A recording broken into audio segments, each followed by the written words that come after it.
You're listening to Rise Above, a Rogers Behavioral Health podcast, where we sit down with Rogers experts who are changing the way the world views mental health and addiction.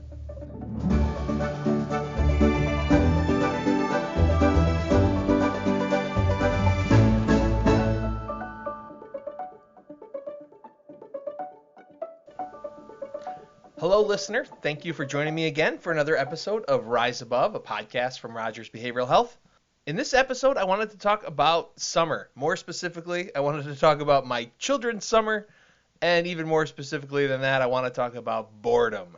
I know as a parent, I always get a little concerned that I'm not making sure that my kids get the most out of their summer vacation. So if you're a parent and that type of thing concerns you as well, we've got a guest today that might make us all feel a little better about the situation. And with summer on the way, or if you're listening to this and summer's already here, I couldn't think of a better time to talk to her. So with me today is Dr. Amanda Heins, supervising psychologist in the OCD and Anxiety Center at Rogers Behavioral Health. Dr. Heins, thank you so much for joining me today. Absolutely. Thank you so much for having me. So first off, let's talk about what is boredom? Boredom, I guess at its most immediate thoughts that come to mind is really when there's limited stimulation happening, right? So they're not on a device probably. If you were to ask a child, what is bored? When do I feel bored? It's usually when I don't have something in my hands. I'm not with a friend. I'm not with anyone. There's not a planned activity happening. And so usually those are the moments where they'll start to be like, I don't know what to do. And so many times that's where we can see boredom happen. And there's other times where perhaps they're experiencing boredom when they're in an activity, whether it's, in the summertime, if they're doing a camp and maybe it's something that the activity is not like something I really particularly like. There's can be moments of boredom there, but those are just some immediate thoughts that come to mind, I guess, from a kid's lens, I would say. Sure. And I think it probably goes without saying, but we're going to say it anyways. Why is that seen as such a negative experience? When we think of from their lens, they're used many times in just this fast-paced world right now that we are living in. There's little time that is like stimulation free. And to a certain extent, you probably truly can't have no stimulation happening because we're always thinking, right? But truly, like in terms of my environment, my surroundings, things that I'm being asked to do or want to do, there's usually something that is happening around me most of the time. And so we're just programmed by a lot of those vulnerabilities to be needing quote unquote, to always be doing something. And many times when I'm not in school or I'm not at a sport or a class or hanging out with someone, for example, from a child's lens, they go to technology right away. That's usually the immediate void filler is, okay, well, let's play some video games or something like that. And again, most things in moderation are okay. But there's a lot of great things that can come from boredom. So that's, I guess, some initial thoughts. And that was my next question is but boredom can be good, right? Absolutely. I would imagine if you ask many adults, what did your parents say to you when you said, I'm bored? Most parents probably would say, well, my parent probably told me to go outside, go play with some of the neighbor kids, or go find something to do. And we were left to devices of trying to figure out how to fill that time. And at that point, we didn't have there was some technology, but not like today, of course. And so we were able to get outside more and explore things and try things, in terms of sports or activities or just hanging out with different people that lived nearby. Of course, managing safety, of course, making safe choices. But I think it's just right now, there's such an urge to immediately fill that space of oh my gosh, you have downtime. We have to schedule something and we don't actually. Now, again, everything in moderation. I don't want my child to be sitting bored for all summer, for example, right? Right. That's not helpful. But if there's times in their day that we're saying, you know what, for this span of time, we're turning off technology, and I know you don't have anything scheduled. So here, let's talk together about what could be some things you could do, or just reminding them of resources we do have at the house. By the way, there's this arts and crafts bin that has some dust on it. Why don't you open it up? Or here's some board games, and they can just decide from there. But I think just giving them space to fill it, it's really interesting to see what they decide. And many times things can get a little messy sometimes when they get really creative, but it's neat to see them again trying to do different things, and oftentimes having fun at the end of the day. So you mentioned creativity. It can get messy, but is there a way that parents can kind of foster that creativity through boredom? Absolutely. Yeah, I think it's important that, especially if we're thinking, during the summertime right now, that they're home a little bit more, perhaps, that giving some established guidelines of like, okay, guys, here's the different resources that you can use. Go for it. I can't wait to see what you create. And here's some expectations that I have. Whatever you take out, you got to pack away, right? Whatever mess that you quote unquote make, that we're cleaning it up in terms of the items that you're using, and that it's not going to damage anything. We're not obviously wanting to balance creativity and safety. And we're not necessarily repurposing furniture, those kinds of. I think basic guidelines are giving parameters are important.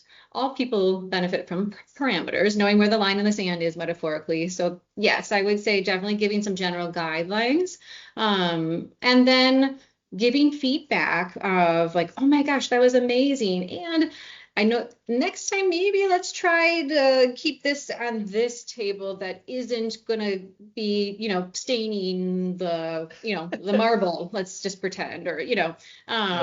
but those would be some thoughts related to how to help them be set up for success. My daughter knows that the puffy paint on the carpet was a one-time only thing, and it can Yeah, never yeah, happen again. yeah, absolutely, absolutely. And we will be right back. Real quick, I wanted to take a moment to talk to you about WISE, the Initiative for Stigma Elimination. It unites people across the nation to support those touched by mental illness and addiction. The compassionate approach champions personal stories and powerful connections, fostering healing by reducing stigma through evidence-based practices. Rogers Behavioral Health supports the work of WISE through their Community Learning and Engagement Department. WISE collaborates with a diverse network of organizations and individuals united in the fight against stigma. You can learn more about WISE, explore their 4 key programs, and connect with them by visiting the website www.eliminatestigma.org. And now back to the interview. So is there a healthy balance between structured activities and boredom that you should follow in the summer? I would say yes. And, whether it's during the summertime or in general, yes, I think there's a healthy balance of, we definitely want kids to have some elements of structure, and predictability. We know that many humans, but especially kids, do thrive off of structure. And so creating a home schedule, is going to be important. But then you can fill in like blocks of time of like, okay, here's where we have hockey practice, but then after this, you've got a little bit of time. That could be time for them to then, we're also gonna schedule maybe technology free time, and that maybe is where this boredom creative play comes in. Of you can decide how you want to use that time. It won't be on a device. And other expectations could include getting outside, get some fresh air, just some movement time, for example. So I think giving some structure is definitely helpful. And like that in between the structured stuff, I think as a parent, I don't know, I always get this reaction, an internal reaction when I hear my kids say I'm bored. Like I feel like like I'm failing them. But I Yeah. also think what you're saying is there's long-term benefits to embracing boredom as a child, and maybe I would feel better if I knew what some of those benefits are. Yeah, fair. That makes sense because I mean, honestly, I'm speaking to you about this right now, and transparently, I felt what you felt too as a parent. Like Yeah. I had this automatic urge because you're just so used to wearing the fixing hat, metaphorically, right? Of like, oh, you're bored, let me help you. And how we can help them is certainly by modeling, like, yeah, that I can feel that way too. And here's some things that I will do when I'm feeling bored, that, kind of that I find enjoyment in. But let's help you find some things that you find enjoyment in too. And the bigger picture benefits, I know you'd ask more specifically about that, is it really does give an opportunity for us to get comfortable with our thoughts Mm.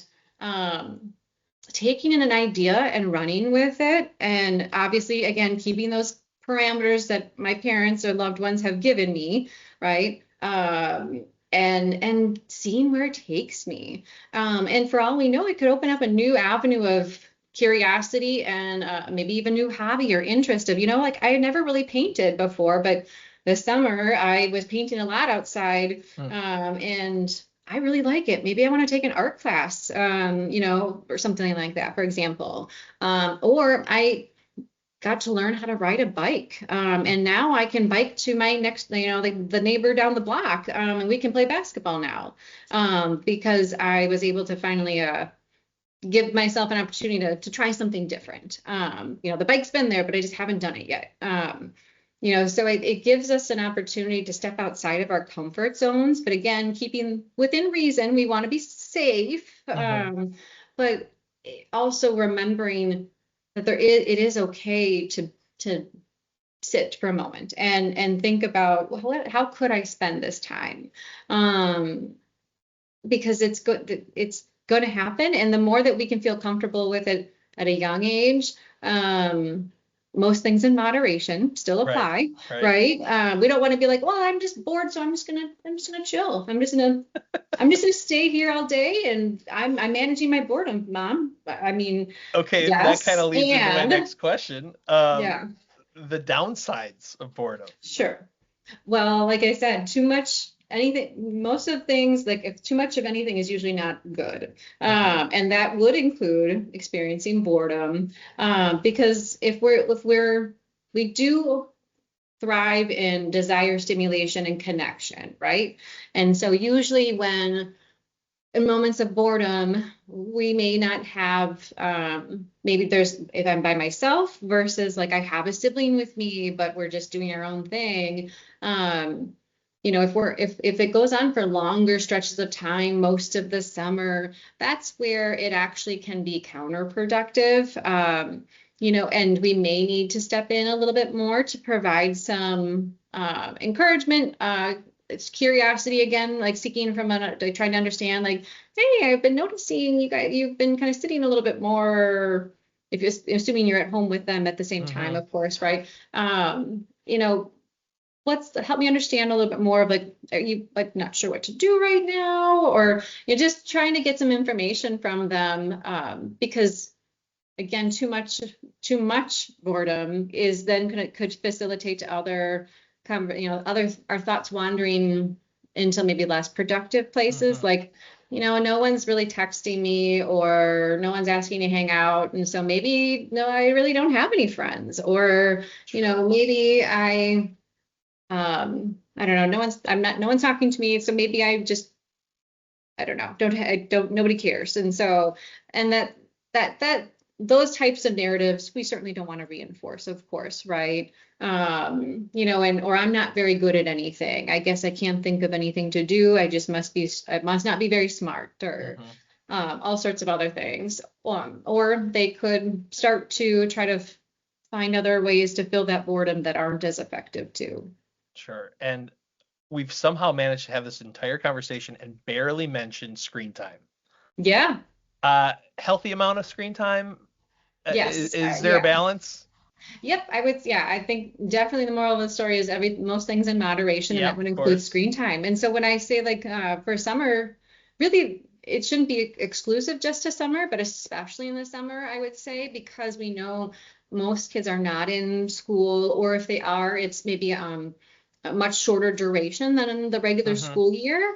And so by and large, they're going to have more downtime. And so the automatic urge for many kids could be to grab that iPad or the tablet or the Switch or the, whatever, and play video games. And there are times where there's chatting happening on these devices too. So perhaps there's some socialization, but we have to be Mm-hmm. very careful with that as well too. Are these people that you know? Is it appropriate conversation? So again, creating a plan around technology with your children will be really important. How much time is acceptable that you be using it? There definitely are resources that you can use if we need to set more firmer boundaries. Putting like time limits on the device, it will shut down after a certain amount of time. If we need to do that, many times we really would want to talk with our child proactively of being able to set that limit independently, but we know it can be tough. And so sometimes having another way to do that can be that path. But yes, most things in moderation, and that definitely applies to technology for sure. And we will be right back. Everyone deserves a chance for recovery. That's what drives Rogers Behavioral Health Foundation. They're helping people get the mental health care they need, from covering treatment costs for those in need, to building clinics where care is hard to find, to funding cutting-edge research. They're making real change happen. And guess what? You can help. Head to rogersbhfoundation.org and be part of creating a future where mental health and wellness thrive. And now back to the interview. Well, Dr. Heins, I know my kids are going to be home with me all summer, so I feel like I'm getting a lot out of this conversation. Any final thoughts for parents about how to set their kids up for success if they're going to be home with their kids all summer? Really being able to, ideally, the earlier in the summer, the better. Sitting down with them, and as you're kind of looking at what a typical week might look like, for everyone, in terms of activities, and then where that open time is, talking about what questions or what thing, like what expectations, where are the boundaries, right? Like where are the lines in the sand, but then also getting a feel from them of like, so what could be some things you guys could do when you're bored anyways? Like, I just, let's brainstorm a little bit just to get a feel for where their minds wandering to. Could be curious. And then as they're starting to explore that as the summer is progressing, just peeking out and seeing what they're up to a little bit, and like, oh, this looks awesome. I can't wait to see what you create. Or if it's maybe not so awesome, we can say, love the creativity, and here's we're gonna try to here's where we're getting a little bit too ambitious, and we're gonna try to rein that in a little bit. If, for example, my creativity is giving my brother a haircut, so I'm embracing boredom, Mom. Come on, what the heck? Creativity. Yeah, right. I'm saving you money, right? So, but just trying to maximize learning moments supportively. But if you're noticing they're trying, but they're swinging and missing, not due to a lack of effort, they just may need some coaching or brainstorming of like, here, what could be some additional things? Let's go look around the house to see what things we have, and then maybe some ideas might pop up for you. So we don't want to necessarily solve it right away for them, because we do want them to learn how to self-soothe, but we also want to set them up for success. And if this is a new skill set that they're developing, we do need to show them a little bit of how to do it. Great advice, Dr. Heins. Thank you so much for having this conversation with me. Absolutely. Enjoy your summer. Well, listener, thank you again for joining me for this conversation. Hopefully you learned a little something. I know as a parent I did. Letting kids be bored can be good for them. A little boredom can spark creativity, can foster their independence, can help them with their problem-solving skills. These are all really good things to keep in mind as I watch my children grasp for something to do this summer. So, if you enjoy this episode and you know someone who maybe should listen to it, feel free to share it, and be sure to like and subscribe to be notified of new episodes. And as always, if you or someone you care about is struggling with a mental health or substance use disorder, visit rogersbh.org for a free mental health screening. We'll see you next time.